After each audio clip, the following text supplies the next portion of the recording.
이 기쁨을 어떻게 우리 안에 소유할 수 있을까라는 것을 굉장히 많이 고민하고 또 여러분들과 나누고 싶어서 오늘 스바냐서 3장 17절을 말씀을 준비했습니다. 특별히 이 스바냐가 이 스바냐서를 쓰게 된 계기가 있습니다. 바로 신흥 제국 바벨론으로 인해서 정세가 매우 불안하던 시기 가운데 스바냐는 하나님의 선지자로 부름을 받았다.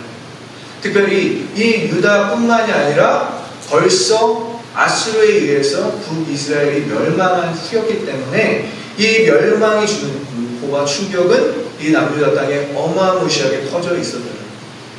이들은 언제 멸망할지 모르는, 언제 심판받지 모르는 그 두려움에 날마다 떨고 있는 상황 가운데서 선지자 스바냐와 에레미야는 백성들에게 하나님의 마음을 전하고자 최선을 다했던 것을 성경에서 기록하고 있는 것입니다. 특별히 이 스바냐라는 이름의 뜻은 여호와께서 숨기시다라는 표현이 있습니다.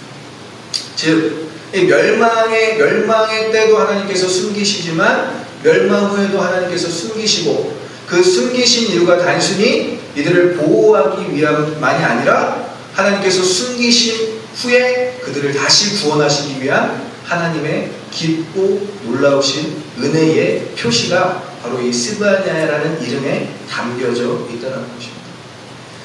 히스기야 왕 이후에 다윗의 길로 행했던 히스기야 왕 이후에 이제 므낫세와 아몬 그리고 요시야로 이어지는 3대 왕정 정치가 완전히 신정 정치를 거부한 그런 정치적인 세계로 나아가고 있었다는 겁니다. 특별히 히스기야 이후 60년의 암흑기를 보내고 있는 이 스바냐 선지자가 이제 사람들에게 하나님의 심판이 곧 우리 남유다에게도 임할 것 같다라는 그런 안타까운 마음을 계속 전하고 있다는 것이죠. 그래서 스바냐는 여호와의 날, 하나님의 날이 심판의 날로 너희들에게 임할 것이다라는 것을 계속 백성들에게 선포하고 있는 것입니다. 특별히 아수르와 가나안 간의 종교 통합이 이 남유다 땅에도 이루어지고 있었다는 것이죠. 이 히스기야의 경건한 신앙을 실추시켰던 그런 3대 왕들이 이 남유다 땅에 굉장히 악한 영향력을 미치고 있었다는 것입니다. 이들이 얼마나 악했냐면은 엘리야 시대 때 아합이라는 왕같이 이들이 행하였다라고 성경에서는 기록되어지고 이야기하고 있다는 것이죠. 그래서 스바냐는 그러한 마음을 품고 이제 스바냐서 1장과 2장에서 너희들이 빨리 심판 전에 하나님께로 돌아와야 된다라고 선포하고 있는데 3장은 조금 틀리다는 것이죠. 3장에서는 이 숨겨진 자들, 남은 자들, 하나님께서 보호하시는 자들을 하나님께서 부르시는 날을 기대하는 마음으로 선포하고 있는 것입니다. 더 나아가서 부르실 뿐만이 아니라 하나님이 그들을 향한 기쁨을 또 선포하고 있는 너희들을 너무 기뻐하시고 계신다는 것을 스바냐의 입술을 통해서 고백하고 있다는 것입니다.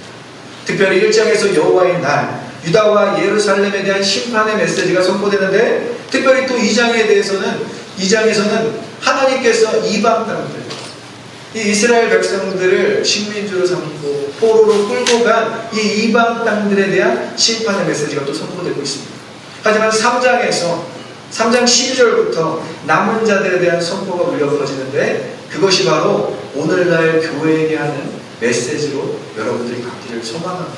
그 이유는 이 땅이 이미 모든 악한 문화에 빠져있고 또 세상 분함들, 지도자들이 너무나 악한 일들을 행하는 가운데 교회가 하나님의 백성으로 남아서 예배드리고 있기 때문에 이 남은 자에 대한 하나님의 기대와 남은 자에 대한 하나님의 축복이 스바냐를 통해서 선포되어지고 있음을 믿습니다.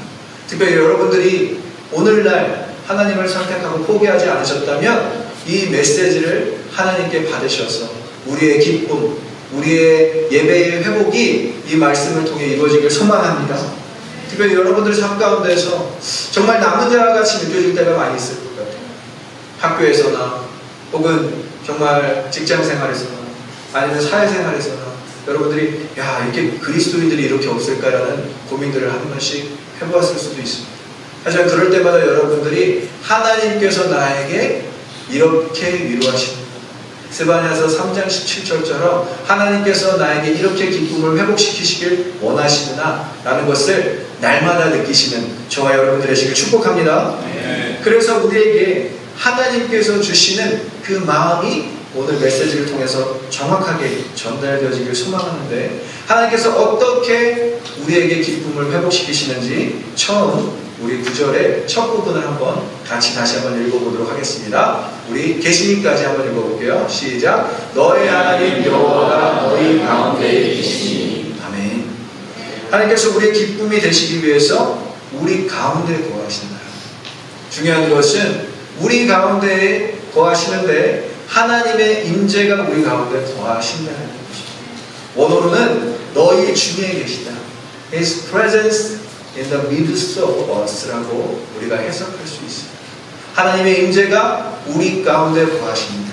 하나님의 임재를 상징하는 것입니다. 출애굽기에서도 이스라엘 백성들이 성막에서 여호와의 영광이 가득한 것을, 여호와의 영광으로 상징되는 구름이 가득한 것을 그들이 성막 예배 전에 하나님의 임재를 경험했다는 것이죠. 그렇듯 하나님께서 오늘 이 예배당에서도 함께 하시는 줄 믿습니다. 우리를 자녀 삼아주시고 구원하시고 그리고 우리에게 승리를 주시는 하나님께서, 특별히 그를 묘사하는 그 내용이 뒷부분에 나와 있는데, 그는 구원을 베푸실 전능자시라.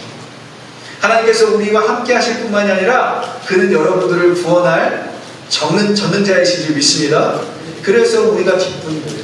단순히 하나님께서 우리와 함께 하시는 것이 두렵고 떨릴 텐데, 그가 구원을 베푸실 줄 알기 때문에, 그가 우리에게 최종적으로는 구원으로 인도하실 줄 알기 때문에 우리의 기쁨이 회복될 수밖에 없을 줄 믿습니다.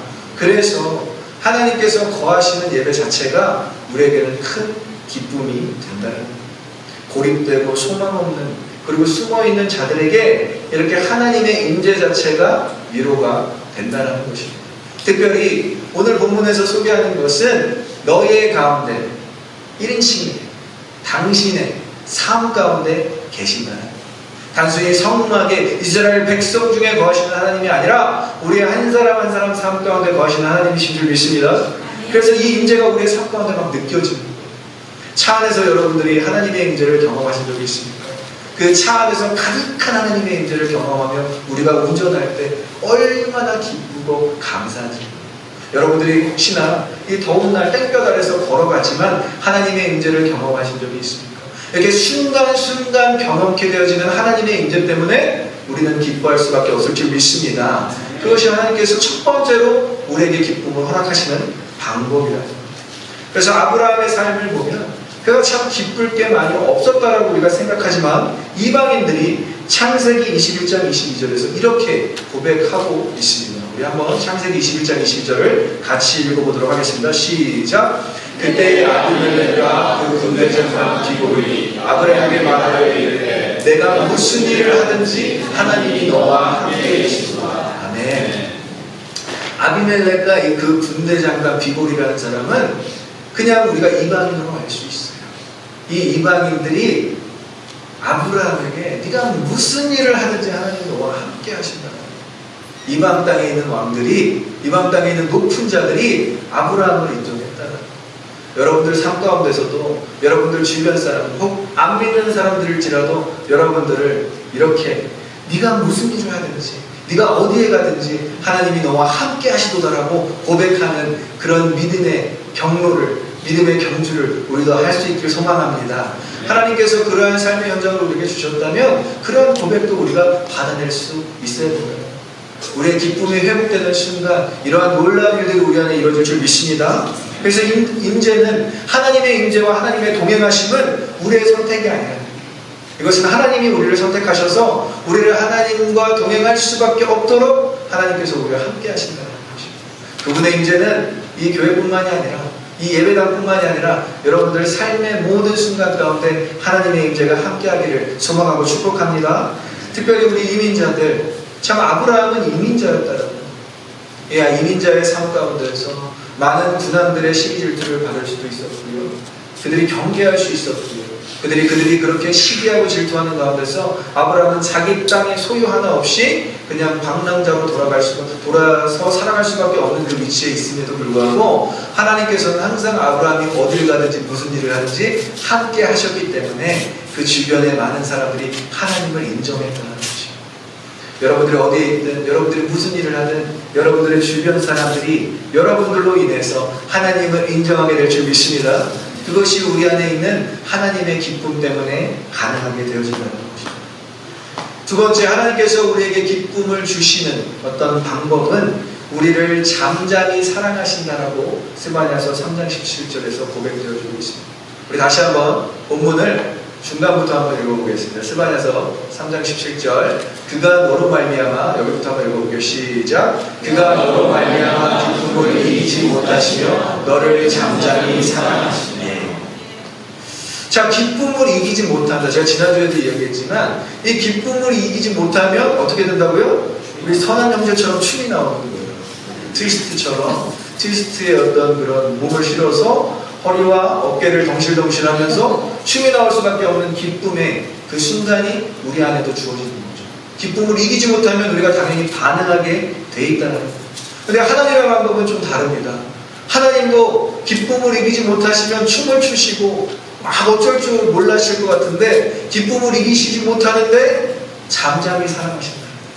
여러분, 이것은 무슨 표현이냐면 우리가 막 기쁘면 주체를 못해서 막 사랑을 하면 주체를 못해서 우리가 막 우리의 표현을 하기에 막 급급하잖아요. 근데 하나님의 방법은 좀 틀리더라고요. 기쁨을 막 이기지 못하시고 막 어쩔 줄 몰라시는데 우리를 잠잠히 사랑하신다. 이것은 굉장히 반어법이에요. 당연히 하나님께서 막 기쁨을 이기지 못해서 막 우리를 회방하시고 우리를 막 정신없게 만드시고 막 우리에게 막 뭐 강요하실 텐데 그것이 아니라 하나님은 그 기쁨을 이기지 못하시는 상태에서 우리를 잠잠히 바라보신다는 것이 너무나 놀라운 하나님의 사랑인 것입니다.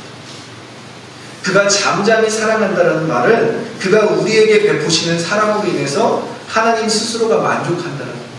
하나님 스스로가 그 기쁨을 향유하신다는 거예요. 그 기쁨 안에서 하나님께서 취해 계신다는 거예요. 여러분들을 얼마나 사랑하시는지, 여러분들 얼마나 기뻐하시는지 하나님 스스로가 여러분들을 사랑하면서 그렇게 그 기쁨 안에서 취해 계신다는 것을 바로 하나님께서 기쁨을 이기시지 못하고 우리를 잠잠히 사랑하신다라고 고백하고 있는 것입니다. 이 잠잠히 사랑한다라는 표현은 또 무언가를 요구하지 않는 거예요.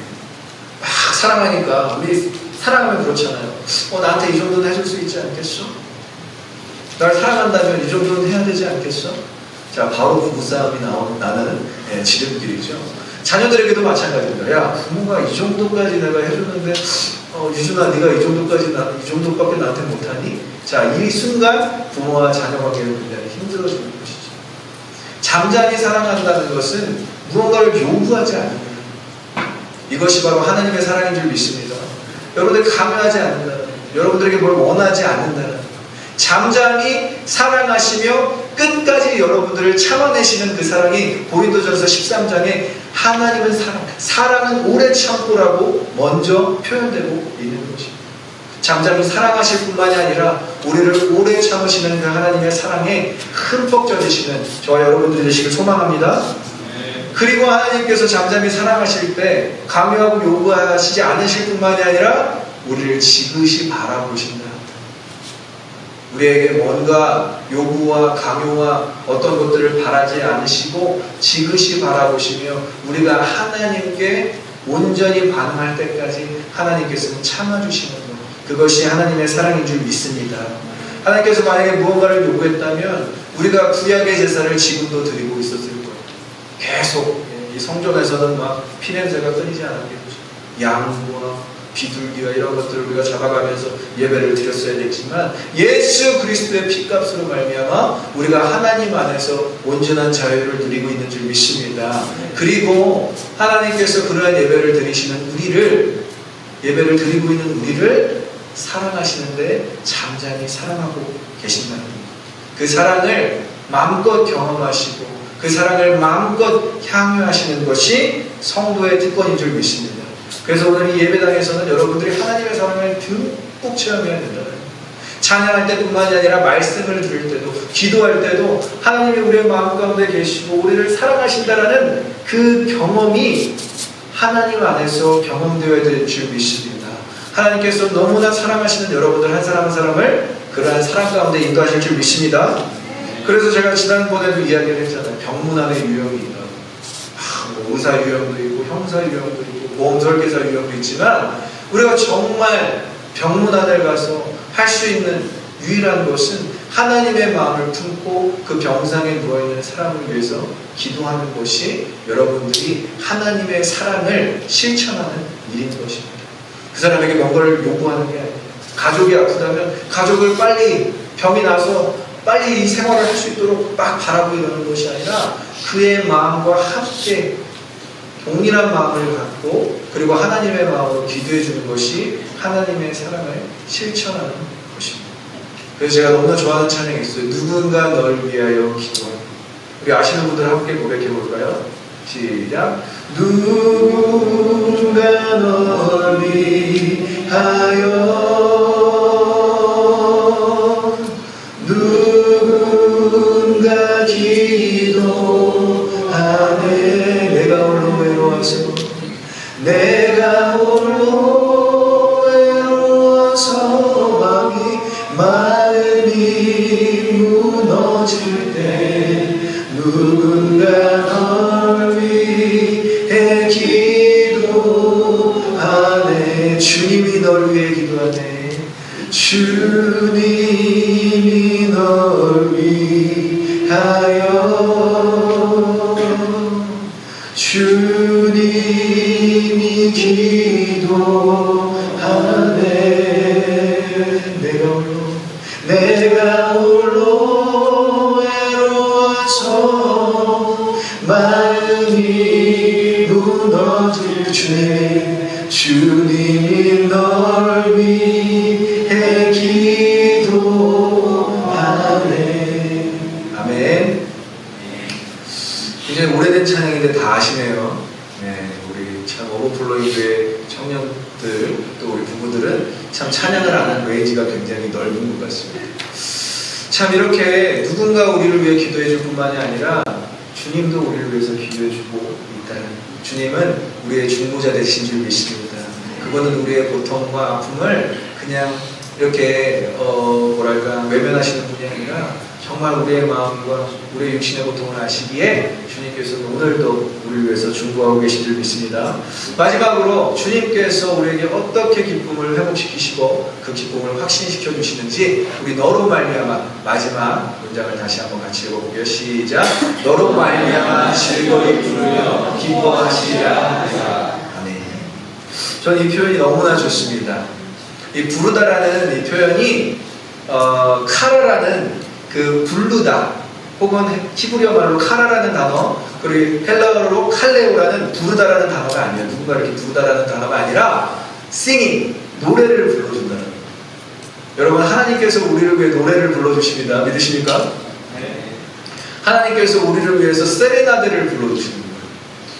지난주에 우리 형제자매들과 이렇게 교제를 하면서 이 세레나데를 불러준 기억이 있는지 서로 이렇게 나눴어요. 이렇게 부부가 되기 전에 남자분들이 우리 자매님들을 위해서 세레나데를 부른 적이 있어요.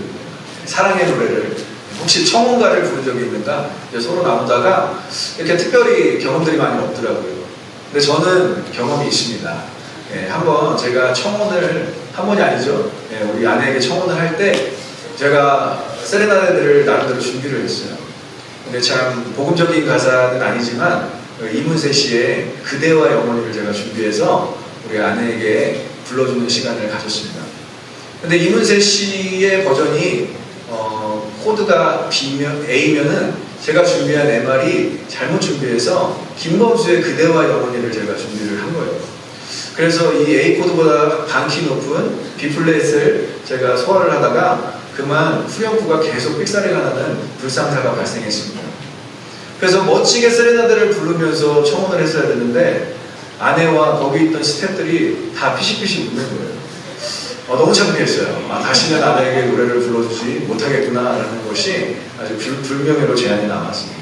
여러분, 만약에 세레나데에 어떤 기회가 주어진다면 꼭 본인에게 맞는 키를 준비하시길 바랍니다. 아주 창피한 순간이었어요. 자, 이것은 저의 여담이었고요. 하나님께서 우리에게 세레나다를 불러주신다는 것이 오늘 스바냐서 3장 17절에 기록되어 있습니다. 여러분 상상이나 됩니까? 우리를 지으시고 우리를 만드시고 우리와 함께 하시고 우리를 구원하실 뿐만이 아니라 우리를 부르시는데 어떻게 부르신다고요? 우리에게 노래를 불러주신다. 저는 이 구절을 볼 때마다 제가 너무나 감격해서 하나님의 사랑 안에서 참 너무 기뻐할 수밖에 없음을 고백합니다. 자, 점층법을 사용하고 있는 거예요.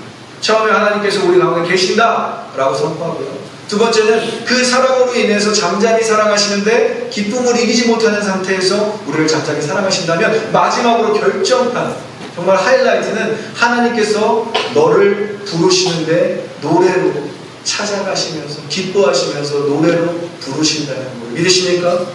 이렇게 우리를 부르시는 이유는 베드로전서 2장 9절에 자세하게 설명이 되어 있습니다. 왜 우리를 부르실까?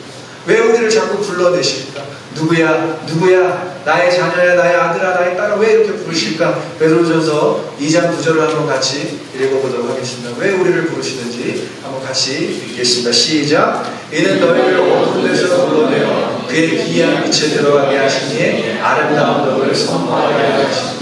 아멘. 어두운 데에서 불러냈다라는 표현 자체는 에클레시아, 교회를 의미합니다.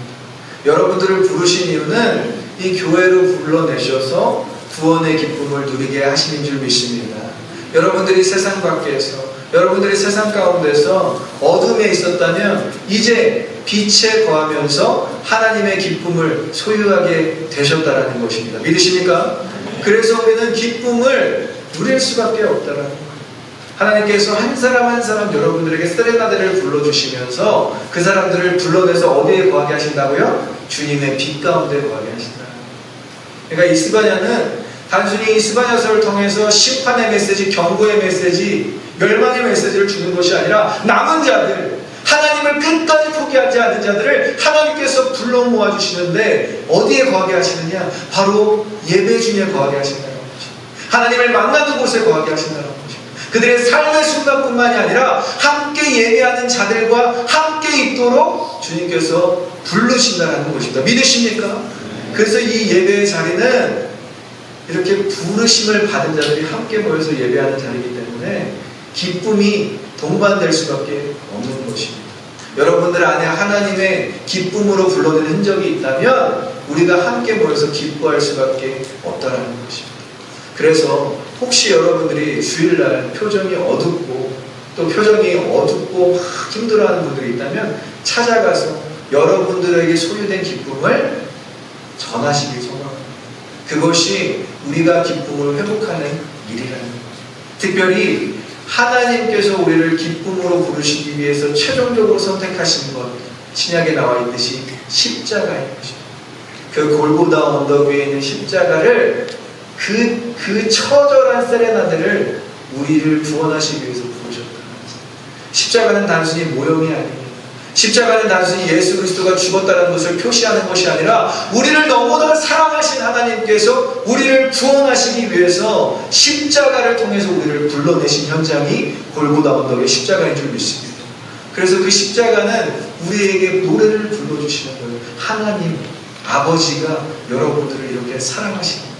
하나님 아버지가 우리 죄인된 우리를 이렇게 사랑하셔서 그 십자가를 통해서 우리를 노래하심으로 불러내시는데 그것이 바로 십자가인 것입니다. 특별히 하나님은 그 잃어버리신 자신의 아들은 기쁨이잖아요. 그 기쁨을 잃어버리심으로 우리에게 기쁨을 주셨다라는 역설이 또 동반되어지고 있습니다.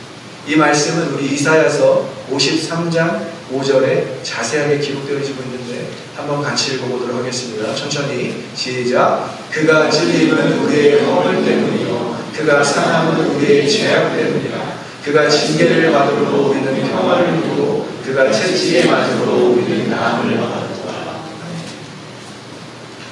결국 하나님께서 진정으로 우리에게 치유와 평화와 우리의 구원을 허락하시기 위해서, 최종적으로는 그 구원의 기쁨을 허락하시기 위해서 아들의 잃어버리심을 선택하셨다.